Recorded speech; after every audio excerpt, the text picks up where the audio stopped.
There are many resources in ARK, most of which are a pain to gather by hand but are needed in abundance in crafting many items, structures, weapons, armor and all that good stuff. So we will be in need of a lot of help. So in this video I'll be showcasing 20 of the best resource gathering and producing creatures you could tame in ARK Survival Ascended. The list is ordered in the way of what player level you can unlock the creature saddle at, to make the video much easier to follow for newer players. So without further ado, let's get straight into it. Kicking things off with none other than one of the best starter creatures you can tame in the game, that is the moss chops. Found commonly spawning around the beaches and jungles on most maps, the Oasis and below Red Obelisk on Scorched Earth, Aberration's Green Zone and the Sunken Forest on Extinction. Tamed passively, however, will request any of these foods from your final hotbar slot. You kinda have to get lucky here when taming one in the early game, hoping that it requests any type of berries or basic meats. But if you do manage to tame one, it will make the early game struggle much less painful. It doesn't require a saddle to ride and is an omnivore, so is great for harvesting berries and fiber from bushes, meat, hide and other collectibles from carcasses. It will pretty much cover all your important early game resource gathering tasks. Not only that, but it also has its own unique harvesting levels, which it will gain every time it levels up. Any levels put into a resource will slightly improve its gathering efficiency in whichever resources you choose to level. I definitely recommend only focusing on one resource per moss chops if you want to fully maximize harvested yields for specific resources. And although the moss chops will flee at any sight of danger, it surprisingly does pack a punch when ridden with its bite attack and has a decent amount of health. The moss chops also has a secret trick up its sleeve too. After pumping a load of levels into, let's say, organic polymer for example, which is probably the most common resource pumped on the moss chops, after eating 10 or so penguins and harvesting their bodies, you can press the alternate attack button and the moss chops will pretty much double the amount of polymer inside its inventory. It is a crazy useful ability. Pairing this with harvesting levels put into organic polymer and a high melee damage for the initial harvest will see you gathering a whole lot more. There's no denying that the moss chops has and always will be one of the easiest creatures to obtain and one of the most versatile resource gatherers in the game.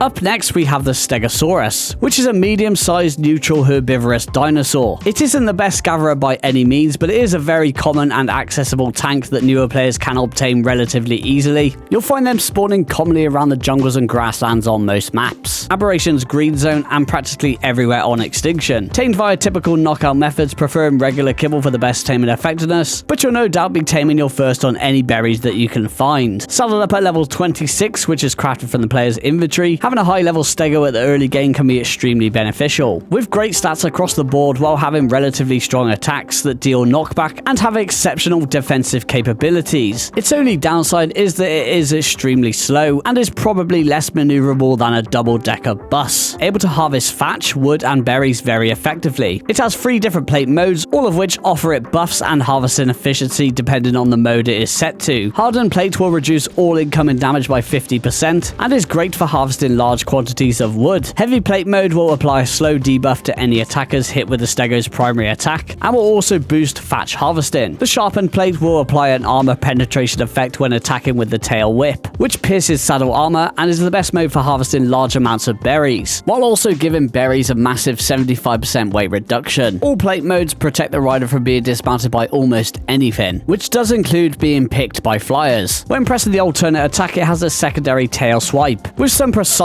aiming, this can impale creatures or survivors below the drag weight of 550. This will temporarily immobilize the target and impale them, inflicting a type of bleed that rapidly drains health and stamina over time. The target does have to be below a certain amount of health before it can be impaled. It is no secret that the stego is not typically used as a resource gatherer, but it will be your easiest ticket to a wood harvester in the early game that has a great weight stat to back it up.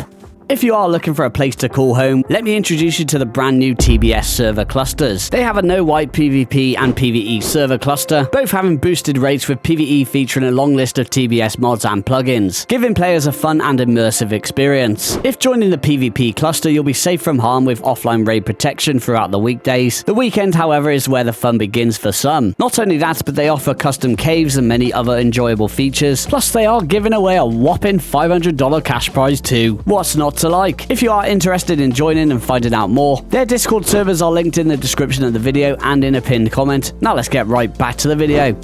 Moving on to another powerhouse, we have the mammoth, which is hands down one of my favorite creatures in the entire game. In terms of harvesting capability, is comparable to the stego but better. They are much more challenging to tame, as they are only found commonly roaming the colder areas on most maps, but if you can prevail, wood, thatch and berry harvesting will never be a problem ever again. A simple knockout tame, preferring superior kibble for the best taming effectiveness. But just like the stego, you'll most likely tame your first one on any berries you can find. Once saddled up at level 31 will no doubt see you owning one of the strongest creatures you can own at such a low level. With strong stats across the board, the mammoth is not one to be messed with. It is surprisingly fast and agile for such a big boy, and has strong attacks that deal high damage and knockback to targets. A directional tusk swipe attack with high DPS when facing the camera forward, which can also be used to gather thatch and berries efficiently, especially when facing the camera to the left or right. A secondary trunk grab that can pick up smaller creatures and humans and yeet them into oblivion. And finally, a tertiary stomp attack, dealing the most amount of damage but with a slower DPS. This is the best attack for harvesting large amounts of wood, where it also gives any wood inside its inventory a whopping 75% weight reduction. Not only is it an exceptional worker creature, but it is a very strong battle mount and support mount. It has a trunk bellow which has multiple uses. Once used, will inflict the intimidated debuff to targets, lasting for 15 seconds, which will decrease their attack damage by 25%. If playing PvP, it will also negate the use of bowlers and net projectiles, and if standing in the water, the trunk will give a player a free shower to hydrate them, and will store one charge in its trunk once used. This can also be used to cancel any burning effects, for example the Fire Wyvern's breath attack. And finally, the mammoth is equipped with a passenger seat and a set of war drums. The player can bang out a tune to match the beats, which will give any nearby allies and creatures with a rider the ready for war buff. This will make them completely immune to the Uteranus Fearoar. All of these reasons make the mammoth a great all-rounder for any occasion. They even make for exceptional boss fighters, as they have access to the healing effect of sweet veggie cakes, and that is really why it is one of my favorite creatures in the game. Up next is the Doedicurus, found spawning around the mountainous regions, the redwoods, most spots on scorched earth minus the mountains or the sand dunes, Aberration's green zone, Extinction's desert dome, or below the green obelisk in the sanctuary, tamed via knockout and preferring regular kill for the best taming effectiveness, but you'll most definitely be using berries for your first one. The saddle is unlocked at level 34, and you'll be rolling around in no time at all, where you can call your first girl Daisy Me Rollin, or dude Henry Rollins. Once you have your Doedicurus, stone gathering will now be a breeze, while also giving it a 75% weight reduction inside its inventory. They are also quick swimmers, so diving into shallow waters with lots of rocks is always a great option to gather a lot of stone in quick succession. On Extinction, the Doedicurus is an exceptional harvester of lamppost tables and chairs in the sanctuary. Paired with the Argentavis will see you harvesting bucket loads of element dust, scrap metal, electronics and crystal, which are all extremely useful resources. It's not flashy with its abilities, but there's no denying that the Doedicurus is one of the most valuable resource harvesters for any tribe. Speaking of most valuable, we now have the Ankylosaurus, another one of my personal favorite creatures in the game. You'll find it typically spawning around the mountainous regions and the snow biome, pretty much everywhere minus the dunes on scorched earth, in Aberration's blue zone, and on Extinction in the sanctuary, the snow dome, desert dome, and sunken forest. Tamed via typical knockout methods, preferring regular kibble for the best taming effectiveness, and once tamed can be saddled up at level 36. Although being a relatively slow herbivore, the Ankylosaurus does pack a punch with its tail swipe and bite attacks, while also being able to dish out some decent knockback to most threats with both. Its bite is great for harvesting berries and has a faster attack speed, and its tail swipe is used to gather resources, deals more damage, but is slower to perform. It is known to gather metal by the bucket load, while also having a whopping 85% weight reduction for it. And just like the Doedicurus, it is a great swimmer, making them great for harvesting flint quickly in shallow waters. The Ankylosaurus can also effectively harvest oil, crystal, sulfur, and obsidian, just to name a few, which is why the Ankylosaurus is one of the most desirable tames to own for many players. Well, here it is, and yes, it is none other than the Gacha. The Gacha is by far one of the most useful creatures in the game, and luckily, it is one of the easiest creatures to tame. You'll find it spawning down in the sunken forest on Extinction, around the mountains in the northwest section of Genesis Part 2, and in the realms of Vanaheim and Asgard on Fjordur. Obviously, those two maps are not out yet though, tamed via a unique method of throwing down items in front of it for it to gobble up. It will literally eat anything. You can harvest a load of basic resources and throw them down in front of it, which will gradually tame tame them up. Of course, it will lose a lot of levels that way, so if you are wanting to gain full taming effectiveness, you'll be wanting to probably use greenhouse structures, which are the easiest to craft in bulk, followed by metal, then stone. Once tamed, the gacha can be saddled up at level 38, and has the ability to produce its own crystals, which reward us with resources or loot. Every gacha is different, and you can only see what resources they can produce when accessing their radial menu after tamed. Select a resource you want them to produce. What I like to do is ram them full of stone because it's cheap and cheerful, as they consume a lot of food when producing crystals. It also gives big weight reduction on this and other heavy resources too, which is ideal. It can either produce more resources or more loot depending on how you level its crafting skill stat. Personally, for me, I like to stay around 150% when using them to produce resources, as leveling up past that I tend to get more quality crystals that drop loot over resources. But because this video is focused on resource gathering, we of course want the most resources. Anyway, now that you have your chosen resource selected and have your gacha stocked up on food, it will take a seat every now and then and create gacha crystals. These can be picked up, and when you open them from your inventory, you'll receive a nice chunk of the resource you selected. And the beauty of the crystals is that they do not have a spoil timer. So if you produces something like organic polymer, you'll have an endless supply if you just stick it in a vault and open the crystals later on when you need it. And now that the Pego Mastax now has the option to pick up gacha crystals in a nearby radius, it now makes them very useful when setting up a gacha farm. I love hoarding resources and loot, which is why the gacha is one of my favorite creatures in the game.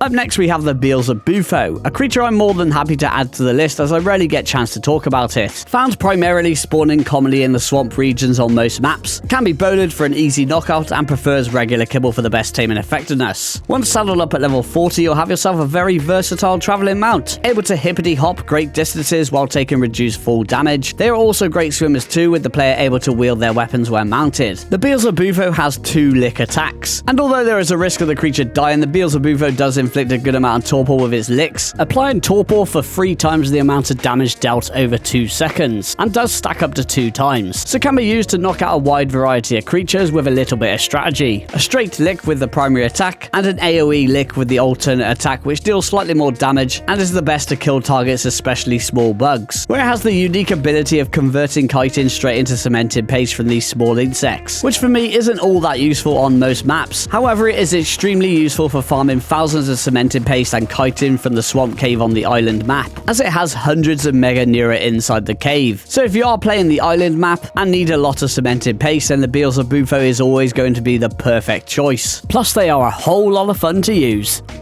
We move from the stinky swamp to a fresh air lover. Down by the ocean, we have the Pelagornis. It is a small piscivorous bird and can be found flying near the beaches or over the ocean, and will commonly land on the ocean surface for a cheeky bit of sunbathing. It can be bowled and tamed via typical knockout methods, preferring regular kibble for the best taming effectiveness or any type of fish meat, and can be saddled up at level 43. Although not as fast of a flyer as the Pteranodon, the Pelagornis can be used as an early game flyer mount to get you from A to B. It is one of the few flyers that can land on water and swim if you choose to do so, and gives the player the unique ability of being able to fish for the comfort of the saddle. You'll be headed straight for the snowy icebergs to kill penguins for their organic polymer. The Pelagornis gathers much higher amounts from the younger penguins. Poor penguins! And also gives it a massive 80% weight reduction. It is also another creature I find very useful on the island and maybe the center, but not so much on other maps. The dung beetle is always going to be a vital creature to own when growing crops on any map. They spawn in most caves, out in the dunes of Scorched Earth, Ragnarok's Volcano, Aberration's Blue and Red Zone, and the Sanctuary and Sulfur Fields on Extinction. Tamed passively by either equipping spore meat or any type of feces, ideally medium or large in your final hotbar slot. Walk on up to it and shove poop straight up its bum. What a way to be tamed. Lovely jubbly. Once tamed, the dung beetle offers utility like no other creature in the game. So to set them up, I still throw them in the cage. I did get told off that that's not what you should do, but I still think it's best to keep them in the cage because you know where they always are. Chuck any poop that you have inside your inventory, stick them on wander. It will then automatically pick up any poop whenever your creatures do the deed, and will collect poop well above its weight capacity. Over time, your dung beetle converts the poop to oil and fertilizer, and if you are playing evolved, you'll need to level up its weight stat and manually place poop inside its inventory to be able to do this efficiently. Diving down into the ocean below is the Dunkleosteus, found in the deeper parts of ARK's oceans, and is an absolute tank, which does make it quite the challenge to tame. And tamed via knockout, but due to its natural armor protection, you will have to pelt it with a lot of tranks to be able to knock this beast out. Once knocked out, it prefers superior kibble for the best taming effectiveness, and once tamed can be saddled up at level 44. The donkey is a slow but powerful fish with a strong bite attack. Its teeth can harvest many rich resources that the ocean has to offer, able to efficiently harvest crystal, stone, oil, obsidian, and is probably the most efficient creature for gathering metal in massive amounts. It also gives massive weight reduction on all of these heavy resources, including black pearls. The donkey is a must-have on maps like the Center, Ragnarok, or Astraeus, where metal is abundant in the ocean.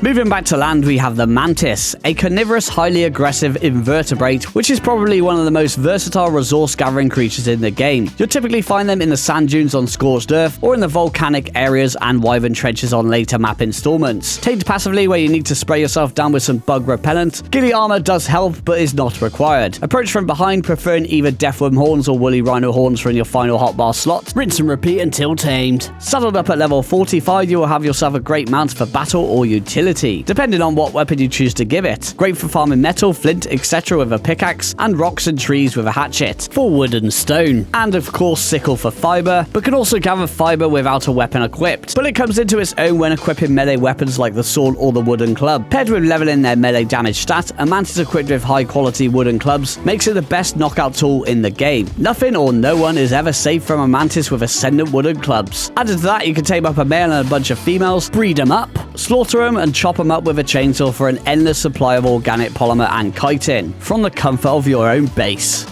Up next is another personal favourite of mine, which is the dire bear, a powerful omnivore that when reaching its full sprinting potential is one of the fastest land mounts in the game. Found commonly spawning in the redwoods on most maps, Aberration's green zone, and mostly in the northeastern part of the wasteland on Extinction. In the wild, they are territorial and value their personal space. Tamed via typical knockout methods, preferring either superior kibble or giant bee honey, but can be tamed with pretty much anything due to it being an omnivore. Once tamed, can also be saddled up at level 45 with decent health, high stamina, weight, and damage, a bite attack, and a secondary claw attack which rivals the damage of even the T-Rex. So it is not one to be messed with. Added to this, the rider can also wield their weapons when mounted. The dire bear can do almost anything and everything, capable of harvesting meat, hide, etc. from carcasses, and berries and fiber, etc. from bushes. Its harvesting capabilities do not end there, where with its alternate attack it can harvest honey from wild beehives for 15 honey, which is 3 times the amount a survivor would be able to harvest it for, and without 0 aggro for the bees inside, having a 15-minute cooldown where you can come back and do it all over again. Added to this, you can easily craft up a bunch of fishing rods, drag the honey on top of the rods, which will give it an unlimited spoil timer. So whenever you need honey, grab your rods and unequip the honey from them, where you'll then have a bunch of honey with the full spoil timer. When playing the Aberration map, the dire bear is the best for harvesting bucket loads of organic polymer from the bushes on the edge of the blue zone and in the red zone. And when a player is stood next to a dire bear, it will offer the player a small 35 hyper and hypothermic protection. There is so much to love about the dire bear, and just look at them. Oh,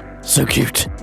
Another creature similar to the dire bear in harvesting capability is the Megatherium, which for the most part is a peaceful omnivore. That is until it comes into contact with bugs, where you'll then be wanting to run the opposite direction faster than Usain Bolt in the Olympics. Found primarily spawning in the redwoods or the snow biomes on most maps, commonly through the mainland of Scorched Earth and in the Sanctuary on Extinction. Tamed via knockout and preferring superior kibble for the best taming effectiveness, but as it is an omnivore, it can be tamed on giant bee honey or pretty much anything you can find. Once tamed, can be saddled up at level 52. As an omnivore, they excel at gathering meat, hide, chitin, berries, fiber, silk, cactus sap, and many more collectibles. With a decent weight stat, high health pool, and damage output, that is greatly amplified when coming into contact with insects, dealing 50% more damage to insects in general, and once they kill an insect, they will receive the insect killer buff for 120 seconds, massively increasing their damage output by 250% and damage resistance by 75%, which does also stack with the extra damage they deal to insects, giving them a total of 375% damage increase when fighting bugs, which makes the Megatherium one of the best assets when fighting the Broodmother boss, due to her being a giant bug, and she also summons spider minions to give the buff. Plus, if you're in need of a ton of chitin for cementing paste, you'll be able to gather thousands from spider minions during the battle, or from running many caves on most maps due to the large amount of bug spawns.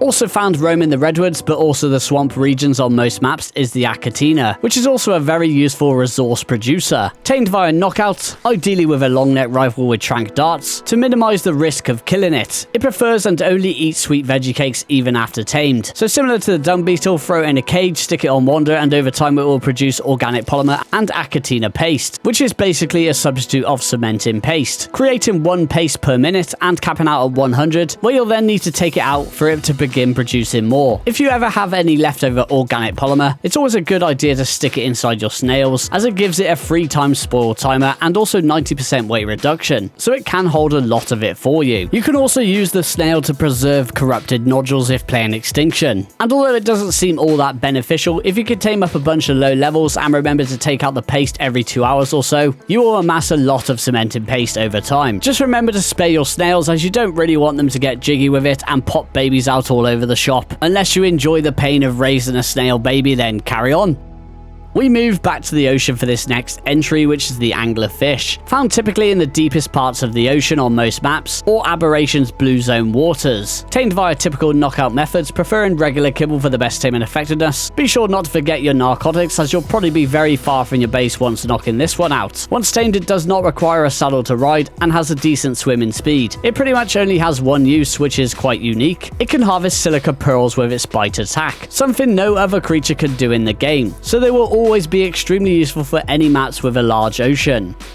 Up next is the Castaroides, which is a small herbivorous mammal, although goes by the nickname of the giant beaver. You'll find clusters of them swimming around peacefully and creating dams in numerous spots in the rivers and bodies of water on most maps, minus Scorched Earth and Aberration. They can be bullied to aid in an easy knockout and prefers superior kibble for the best taming effectiveness. They do wake up very quickly though, so be sure to bring plenty of narcotics. Once tamed, can be saddled up at level 61. The saddle acts as a portable smithy and gives weight reduction on some heavy resources, and although having less weight reduction for wood than the mammoth, the beaver has the perk of being small enough for the Argentavis to carry, able to quickly transport them to and from areas with lots of trees. The beaver can also auto-harvest trees, which is something the mammoth and stego cannot do. Added to that, they also have a fast swimming speed, so if you can find trees in the water, they'll be able to harvest wood very efficiently. They aren't as squishy as they look, having a decent health pool and damage output for their size, and we do also have to give a special shout out to the Thorny Dragon, as when playing the Scorched Earth map, is one of 2 creatures that naturally spawn on the map that effectively gathers wood, the other being the Dinotherium. And finally, the Roll Rat. They're probably honestly better than the beaver anyway, and is the only real capable wood harvester that spawns naturally on Aberration, as it is a great traversal man while also giving wood an 80% weight reduction, which is actually higher than the mammoth. So all 3 share the spotlight in this spot on the list.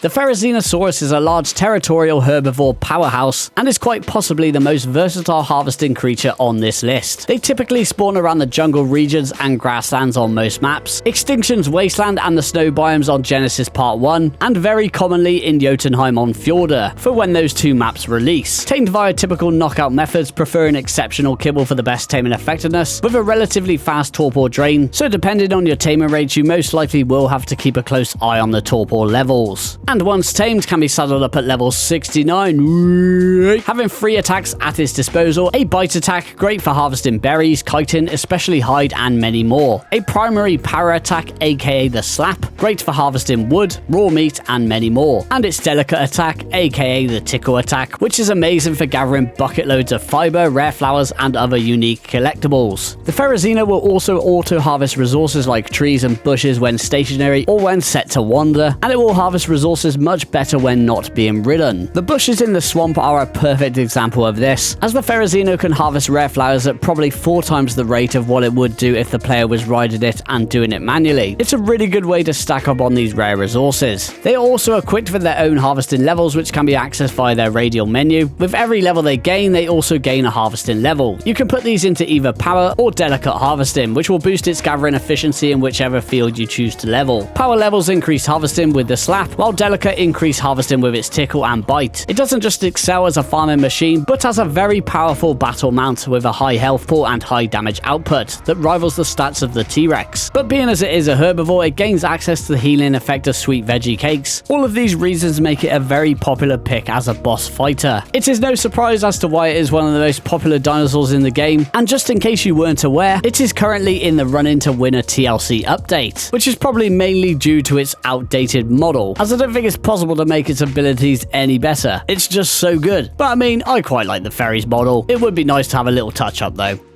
Up next we have the giant queen bee, which I will happily say is one of the most annoying creatures to tame in the game. Unless you get a bit lucky. You'll be needing a lot of honey for a lot of things in this game, and the bee is your ticket to owning a passive income of it. Commonly found spawning in the form of beehives on the side of redwood trees, but do spawn in certain places on other maps. However, in ARK Survival Ascended you can also find roaming bees too, which will save you a lot of time and pain when taming one. Tamed passively, donning a full set of ghillie armor is always helpful, using bug repellent, and prefers simple kibble or rare flowers for your final hotbar slot. By far much easier to tame the roaming bees, as you can slowly approach them, use the bug repellent, and could usually just run on in there and shove the taming food straight up their bum by spamming the feed button. Taming one from a beehive is a different story and an annoying process, but I do have a little taming section here in this video for the giant queen bee, so I highly recommend checking out this video if you want to know the ins and outs of taming anything in the game. Link will be in the description of the video. Anyway, once you tame yourself a bee, you can convert it into a hive that will go straight into your inventory, which you can then place down in your base, chuck a stack of rare flowers inside, which kind of works as fuel for it, shall we say. Kind of what gasoline does for a generator. So be sure to always top it up when needed. Your beehive will then generate honey passively over time, roughly around 1 honey per 45 minutes, which soon stacks up if you have a few hives around your base.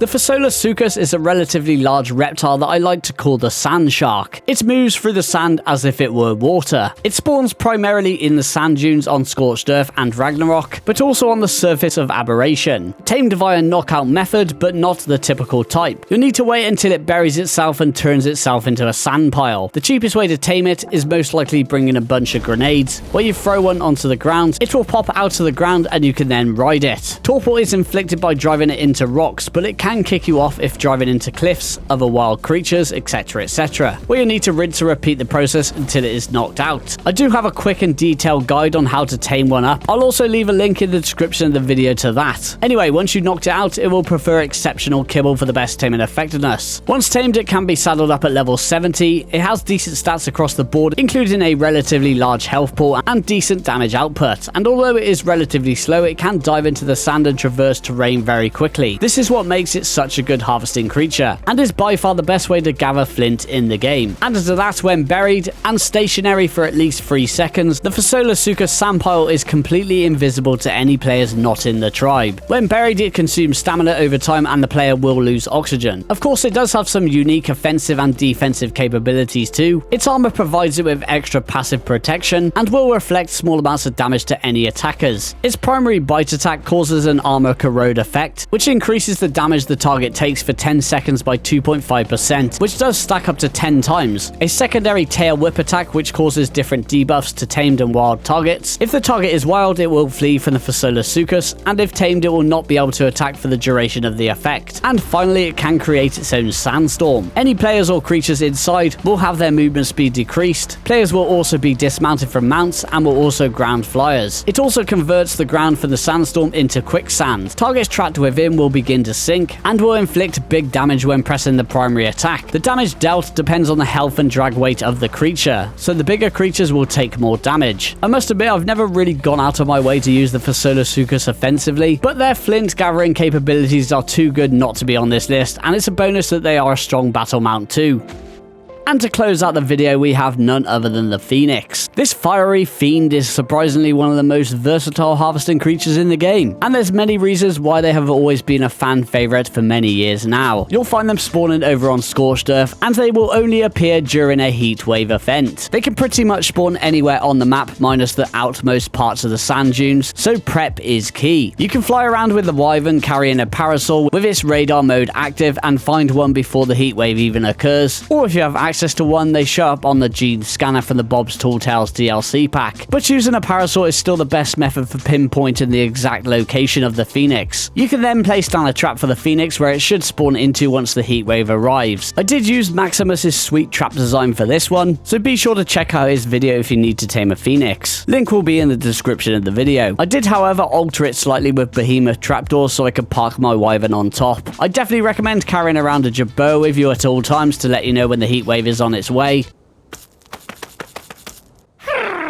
Once it comes out to play, you need to damage it with fire-based weaponry, ideally using a high-quality flamethrower combined with chucking oil jars into the trap, or via the Fire Wyvern's breath attack. So it can be a good idea to have 2 mate-boosted Fire Wyverns lined up ready to go, and I usually alternate from throwing oil jars, burning them with the flamethrower, hopping on the Fire Wyvern to burn the phoenix, until its stamina is drained, switch back to the flamethrower and oil jars, and back to the wyvern. Rinse and repeat until tamed. Once tamed, it does not require a saddle to ride. The phoenix is a highly versatile creature, an exceptional traveling mount, fighter and gathering mount all combined into one, able to boost at high speeds through the air like you just don't care, while being able to dish out some deadly fiery attacks. A basic bite that deals average damage but does inflict the target with the inflamed debuff, draining the target's health over time for the duration. It can also harvest carcasses with this attack for meat, hide, etc, etc. A secondary fireball attack, targets hit with this will also receive the inflamed debuff. When holding the jump button, it will produce flame-like turbo thrusters, boosting itself through the air at very high speeds. Any targets that get in its way will also receive the inflamed debuff. And finally, it has a claw attack, which is performed when pressing the crouch key. This is where it comes into its own as a harvesting machine. And although having a pretty terrible weight stat, and no weight reduction for anything, being as the phoenix can now be bred, it is very achievable to have one mutated and leveled in weight. It is one of the most versatile gatherers in the game when it comes to rocks and trees, able to harvest stone, flint, metal, obsidian, crystal, wood and thatch, mostly by the bucket load. Pairing this with its great speed allows you to harvest these resources very quickly and make it back home in time for cornflakes. Or maybe not, maybe you want to smelt some metal, cook meat or make gasoline inside its inventory, as it does act as a live refining forge. But that is not all, it also poops out silica and rarely black pearls, so that's always a nice find when strolling around your base. Their attacks also pierce rock elementals' natural armor, so you can kill them relatively easily from afar. Its passive abilities do not end there, where when idle while flying it can quickly regenerate any lost stamina, and it also has great healing properties too, able to heal up very quickly when hit with any type of fire-based attacks. All of these reasons is why the phoenix is our final creature to showcase today.